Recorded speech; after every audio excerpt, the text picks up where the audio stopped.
To reach for mobile water. Mobile water, unique in every way. Citi Prime News at 12 midday. Updates you on all the running stories and connects you to the newsmakers. Citi News.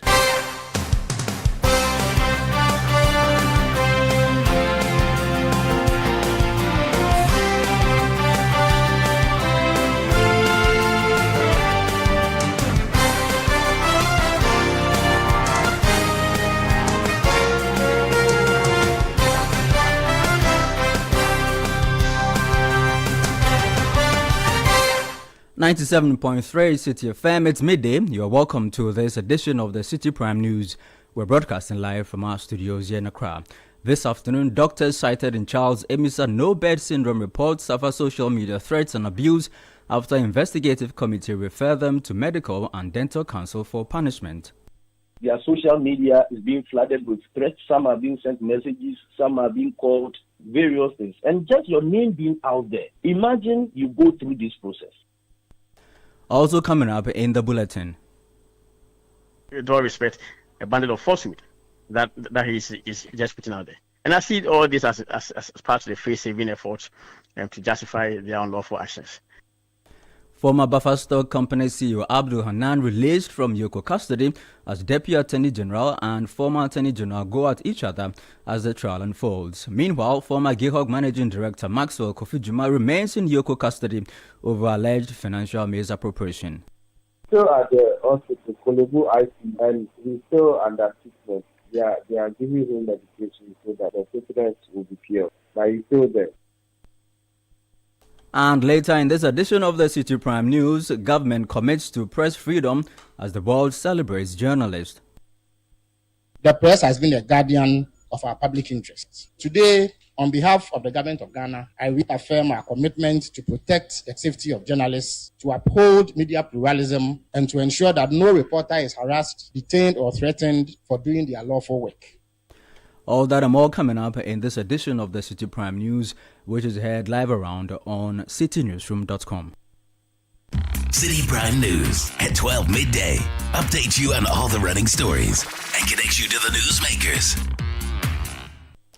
I'm Charles Osukumi. Let's begin from the Charles Emisa no-bed syndrome report. The General Secretary of the Ghana Medical Association, Dr. Richard Selome, has disclosed that the doctors named in the Professor Bedu Ajiman Bedu Akosa report have been subjected to abuse and threats. Now, this follows the report commissioned by the Health Ministry to investigate the death of a hit-and-run victim, Charles Emisa. The Ghana Medical Association questioned the motive behind publicly disclosing the identities of the health professionals, adding that it could have serious implications for their careers. Because they have been so named, which we find unfortunate, what has happened is some of them, their social media is being flooded with threats, some are being sent messages, some are being called various things. And just your name being out there, imagine you go through this process. Even if they were wrong, and they are even disciplined, and they get back to work, this burden stays on them forever. It has implications for their practice, their mental health, and others. And that is why we are saying, even if they've done wrong, there are better ways of handling this without necessarily having to put them. That is why even criminals, we cover their faces. Once people were caught stabbing and killing, murdering people, sometimes we cover their faces when we put their pictures out there. And sometimes we don't name them. In court, sometimes we say exhibit this, Mr. X, and all that. You can proceed without having to do that. Now, Dr. Richard Selome further called for a broader approach to finding lasting solutions to the no-bed syndrome. According to him, the committee's report risks focusing on the conduct of frontline medical officers while neglecting the structural and systemic challenges within Ghana's healthcare system.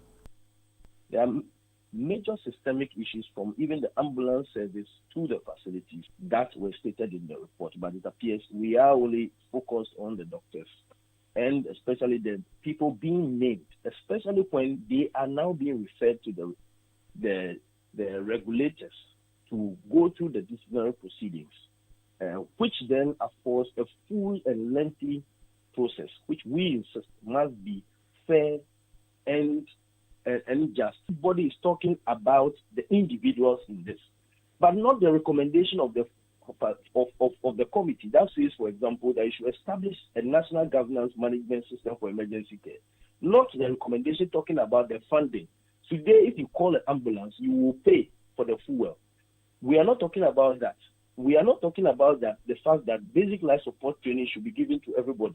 The fact that the ambulance service itself essentially is like a regular bus transporting patients in between and cannot do anything for you on there. You heard Dr. Richard Solomon, the General Secretary of the Ghana Medical Association. Meanwhile, the family of the late Charles Emisa has welcomed the report into the circumstances surrounding his death. However, his sister, Dr. Matilda Emisa, expressed surprise at the sequence of events that led to his death. She spoke on Eyewitness News with my colleague, Samira Afe. We are reminded again of the tragic death of Charles Emisa. That's my brother. I mean, currently, we didn't let my mom listen because I'm not there. I'm at Cape Coast Teaching Hospital at the moment. And we had to, prevent her from listening because this will just bring everything back to her again. But yes, it was a good report, very extensive report, and we appreciate the committee that did the investigation. We also thank the minister for the effort he put into, making sure that this investigation came out well. But that's at the moment. The family is grieving all over again. But it was a good initiative. It had to be done. And we appreciate the professionalism, the commitment and the dedication, towards the whole processing pursuit. But we thank God that the report has come. Is it the expectation of the family that indeed this issue of no bed syndrome from the recommendations of the committee will end this issue of no bed syndrome in our hospitals? Yes. I also got the privilege to join a brilliant team of doctors who discussed this matter, just like the minister has mentioned. But we have also taken the initiative to set up a foundation in memory of Charles Emisa to improve on our referral systems and then the emergency response system. As at the moment, we have partnered with the Regional Directorate, Central Region, and we are starting a program for physician assistants.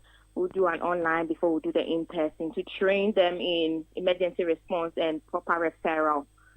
So, yes, we have created Charles Emisa Foundation, and we hope that we would also play our role as an NGO to end the emergency care crisis that is going on in this country. As a medical person yourself and someone with an emergency unit, are you surprised your brother had to go through this ordeal in the hands of your own colleague, medical doctors? Very much surprised. Very much surprised when I heard that he was turned away. It could be, if it was a health center, they might not have enough resources to attend to the patients. And they will refer to us at the teaching hospital. Sometimes it happens. The health center is a CHIPS compound. Some of the emergencies are too much for them and they will refer. But this is the case. He went through emergency capable hospitals and they still turned him away. So I was very much surprised. You heard Dr. Matilda Emisa. She is the sister to the late Charles Emisa and a medical officer at the emergency units of the Cape Coast Teaching Hospital, speaking on Eyewitness News with my colleague Samira Afe. Well, let's stay with that story, the Charles Emisa story and the report that has emerged from the investigative committee's work. The Health Committee of Parliament is urging medical professionals who feel exhausted with the profession to resign rather than compromise the ethics and standards of healthcare delivery. Now, this follows findings by the committee investigating the death of Charles Emisa, a hit-and-run victim, which concluded that he died as a result of medical neglect and not the injuries he initially sustained. The chairman of the Health Committee and MP for Nabdam, Dr. Market Nawani, reacted to the development during an engagement with the investigative committee. We are saying that it is beyond just the facility. It is the individuals. And please, if you are a medical professional and you are tired of the work, probably you have to, you can resign. I'm telling you, Ghana will survive. You have, if you are ready to work, please, there are ethics. If you can't do something, you call your colleague doctor, your senior doctor. And one funny thing about doctors is that, the senior doctors, is that they are always happy to be called.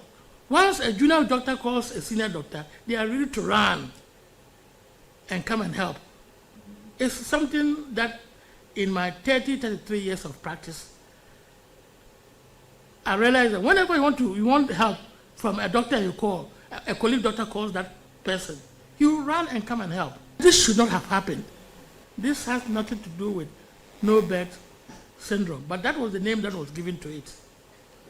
And that was probably the investigation or the referral that was given to the committee. And it has happened at Kaswa, where somebody who has been admitted, he has spent 36 hours there and they are saying no bed. Has he been lying on the floor all that time that there was no bed at the recovery ward? Do you need to do a cesarean section and send the person automatically or compulsorily to a recovery ward? That was the voice of Dr. Mark Kate Nawani, chairman of the Health Committee of Parliament. Now, meanwhile, chairman of the Investigative Committee, Professor Ajiman Bedu Akosa, urged the government to ensure that the committee's report does not suffer the fate of previous investigative findings left discarded. We believe that this was not the first time an event like this has happened. Committee reports were done and the reports collected dust. And we want to ensure that this report does not collect dust, but is acted upon. It was for us a very sad reflection. You are a professional, you take a Hippocratic oath, you say I, and you mention Ajimambedu Akosa, and you swear to do that. That is not the establishment, that is not the hospital, that is not the facility. It is you, as a qualified practitioner, registered by the Medical and Dental Council. And therefore, you breached your care, your duty of care. You heard the voice of Professor Ajiman Bedu Akosa, chair of the investigative committee set up to investigate the Charles Emisa no-bed syndrome case.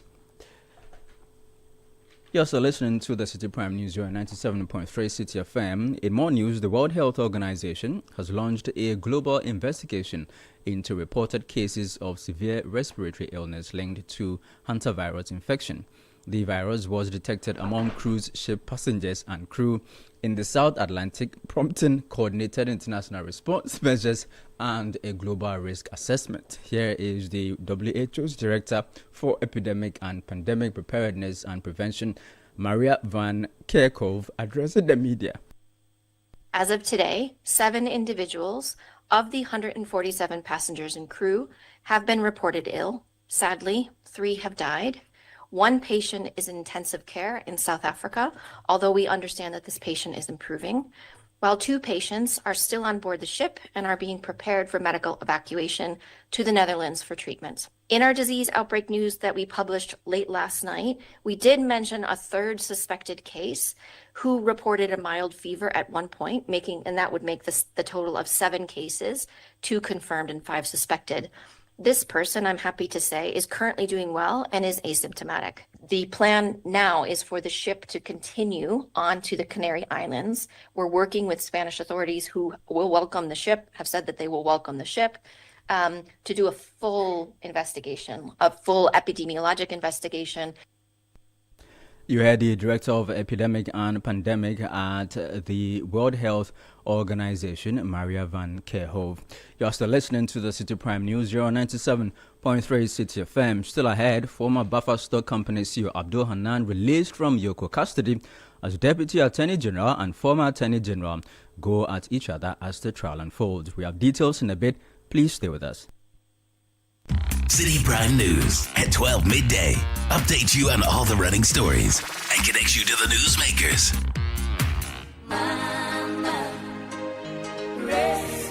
This Mother's Day, we celebrate a love that never gives up, even when it's tested. Let's celebrate the quiet strength and endless love of our mothers. Think about the outstanding moments with Mama and share them with us in our Mother's Day promotion, An Episode with Mama. Send a message to 0539 986 996 reflecting on that one moment you hurt your mother with a decision, a word, or an action that caused her pain. And yet in her quiet strength, she chose to forgive you because her love for you was always greater than the pain.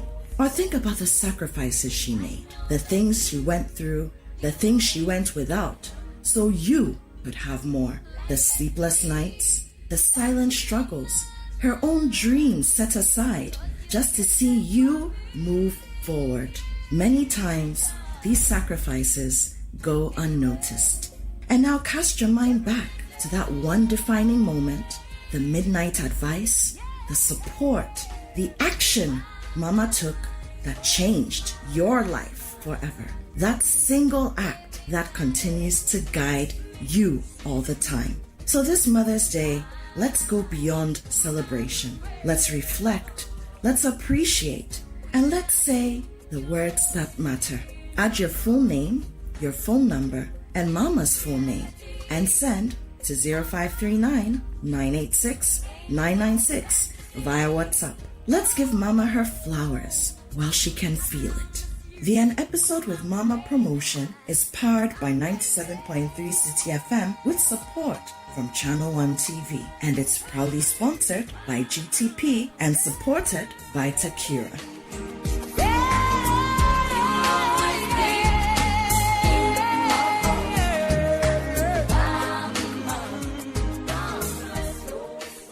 Citi Prime News at 12 midday.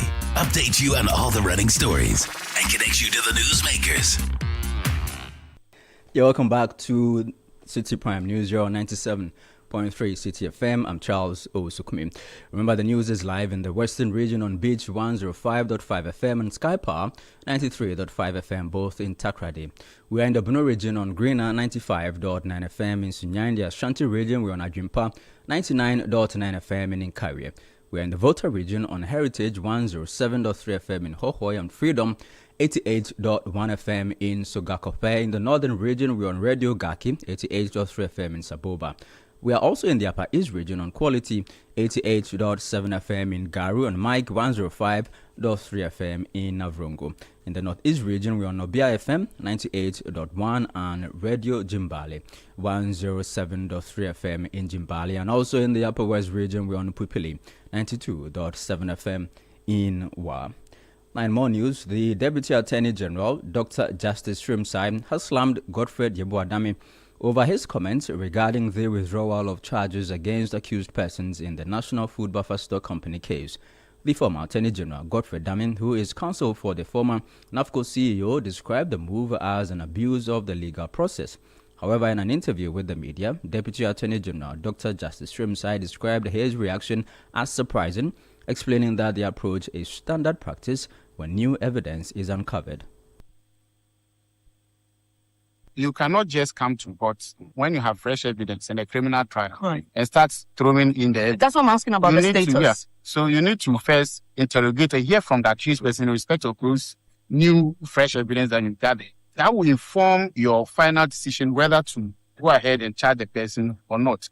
But to say that fresh evidence is not available merely because you don't have it is completely improper and unethical. Well, one thing that he also said is that you are abusing the president because during his time, the way and manner accused persons were being treated about the same way. Those of you who were in court, when we were withdrawing the charges, he was on our side. He even told the judge that he is familiar. He did a lot of withdrawals to the extent that even the co-accused counsel was talking to the two of us and said that we were politicians and he is a professional lawyer. So in the courtroom, he understood and did not object to anything that happened. I was surprised for him when I saw him on radio and TV, making it look like he wasn't. Now, Dr. Justice Shrimsai also raised concerns over the failure of Godfrey Dame to make himself available for the interrogation of his clients regarding the new evidence uncovered. I spoke with him in the court on Hanan, and he made some requests, some of which have been granted, others may be granted in the future, and others are. When Hanan was sent to Yoko, he was supposed to just be interrogated immediately, then will be discharged, but he fell sick and was taken to the hospital. And when he came back, instead of his lawyers, the former Attorney General, Deputy Attorney General, Attorney General, to come so that interrogation would be done, he chose to rather be granting interview in his office and in the media and calling into radio programs to say things that he knows are wrong and are not true. Dr. Justice Shrimsai is the Deputy Attorney General, speaking in the media interview. Now, meanwhile, Godfrey Dame himself says the reaction by the Deputy Attorney General, Dr. Justice Shrimsai, is merely a face-saving gimmick, claiming that the suspect was rather denied access to his lawyers. The accused persons were arrested in our presence. So Richard Jambibi, together with other junior lawyers, whose names I mentioned earlier on some radio stations, Yabuampon and Dubimpon, went with the accused persons and followed the accused persons to Yoko, and we denied access to them. And they were there throughout. And he says that they were waiting for me. How are they waiting for me? Is there a phone call that they placed to me? He should tell the public who called me. Who called me to inform me that Yoko is waiting for me? When was that phone call made? What's the name of that officer? It is definitely not true. Hanan actually vomited and all, and he was rushed to the hospital. When he was coming back, he saw the lawyers. He was denied access to the lawyers. So you kept a sick person for more than 24 hours without access to his family members, without access to counsel. How are you going to conduct an interrogation? So clearly, you see that it is all, with all respect, a bundle of falsehood that he's just putting out there. And I see all this as part of the face-saving efforts to justify their unlawful actions. Godfrey Dame further added that the former National Food Buffer Store Company CEO, Abdul Wahab Hanan, was interrogated and released today. Yes, he was released yesterday, and he was asked to come there this morning, and the lawyers accompanied him again. So today, as we speak, the lawyers are there with him. So that even confirms the fact that Godfrey Dame not being at Yoko can never be a hindrance, or was never a hindrance. So clearly, was false. He was there today at 10 a.m. with his lawyers, the same lawyers that I've mentioned, which is Jambi B, Yabuampo Edupimpon, Yaku Bifrimpoma, and the rest. They were all there today. And when they went, they were told that they had to wait for the executive director of Yoko, who was not there, Rewandacha. After a while, they said he was not there, so he could go. So they actually left the premise of Yoko, and then just a few minutes ago, they sent a message indicating that they've been called back. So they've now been called back for whatever process Yoko wishes to undertake. So presently they are there with lawyers and all that. So again, that debunks the allegation of the Deputy Attorney General that. You are the voice of Godfrey Dame, a former Attorney General and lawyer for former CEO of the National Food Buffer Store Company, Abdul Wahab Hanan. Now, in more news, the NPP's Ashanti Regional Communications Director, Paul Yando, has criticized the Economic and Organized Crime Office, Yoko, over what he describes as delays in the case involving former Managing Director of Gihog Distilleries Company Limited, Maxwell Kofi Juma.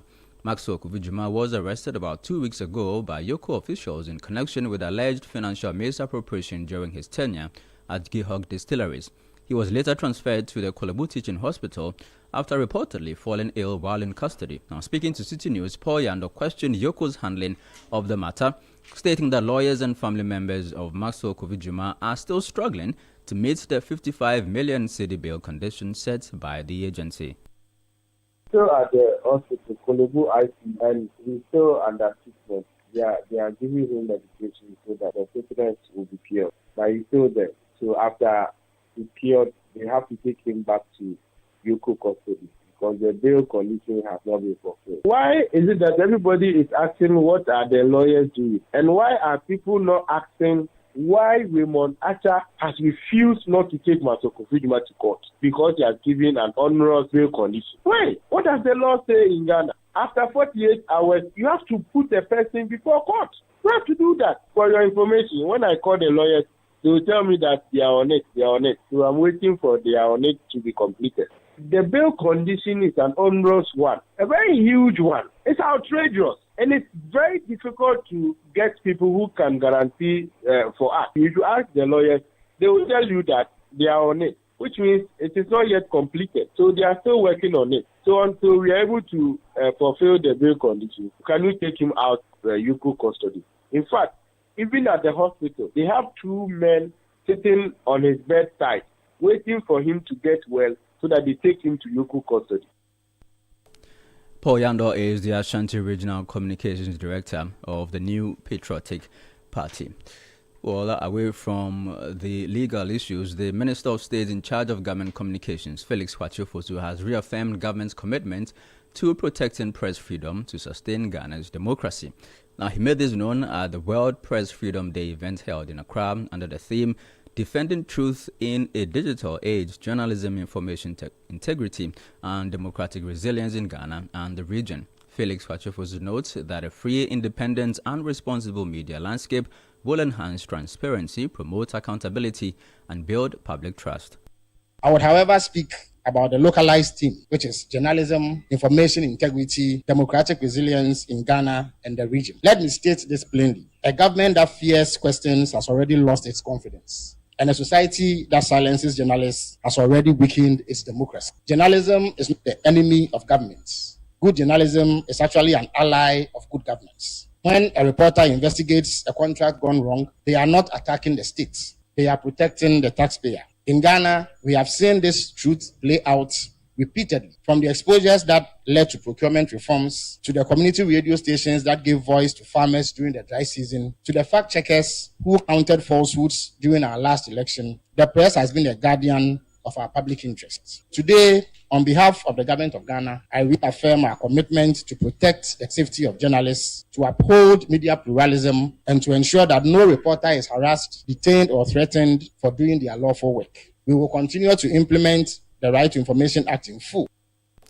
That was the Minister of State in charge of government communications, Felix Kwatiofosu. Also speaking at the same event, the British High Commissioner to Ghana, Christian Rogge, called for stronger efforts to tackle misinformation and disinformation to protect press freedom in the digital age.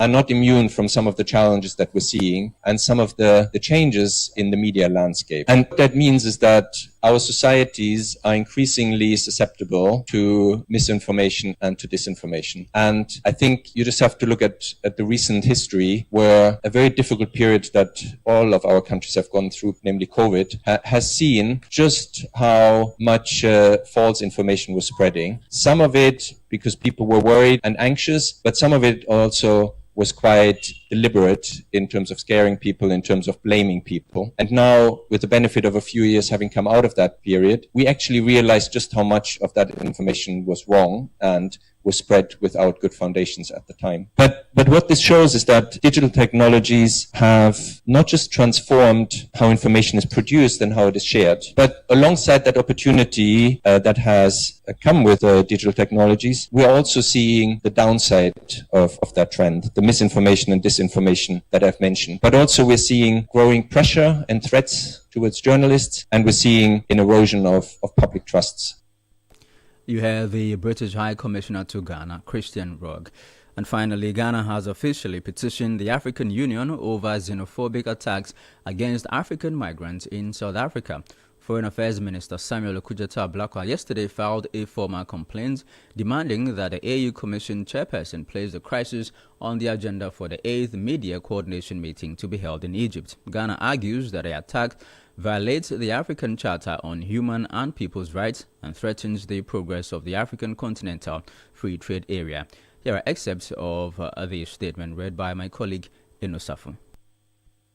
The government of Ghana remains deeply concerned by the recurrence of xenophobic incidents in the Republic of South Africa, which have regrettably resulted in the loss of lives, destruction of investment, and continue to pose serious risk to the safety and well-being of many African nationals residing in South Africa. It is particularly troubling the manifestations of xenophobia, including violent attacks against fellow Africans, have persisted in recent years. This development is especially concerning when viewed in the light of the long-standing solidarity demonstrated by African states in support of the struggle against apartheid and South Africa's subsequent democratic transformation. In the considered view of the government of Ghana, the prevailing situation of xenophobic attacks against African nationals, among other concerns, A, constitutes a clear violation of the African Charter on Human and People's Rights, to which the Republic of South Africa is a state party. B, undermines the spirit of integration and Pan-Africanism, which envisions a united, prosperous and peaceful continent. And C, runs counter to the objectives of the African Continental Free Trade Area, which seeks to promote free movement, reduce barriers, and foster a common market. Well, those were excerpts of a petition filed by government to the African Union over xenophobic attacks against African migrants in South Africa. It was read by my colleague Eno Safo. But that will be all for this edition of the Citi Prime News, which has been live from our studios here in Accra. For more news, log on to our website, citynewsroom.com. I am Charles Osukumi. Thank you for listening. Citi News, we speak first. Reach our hotline on 0302 224959 and get interactive on Facebook, Citi 97.3 FM, and on Twitter at Citi 973.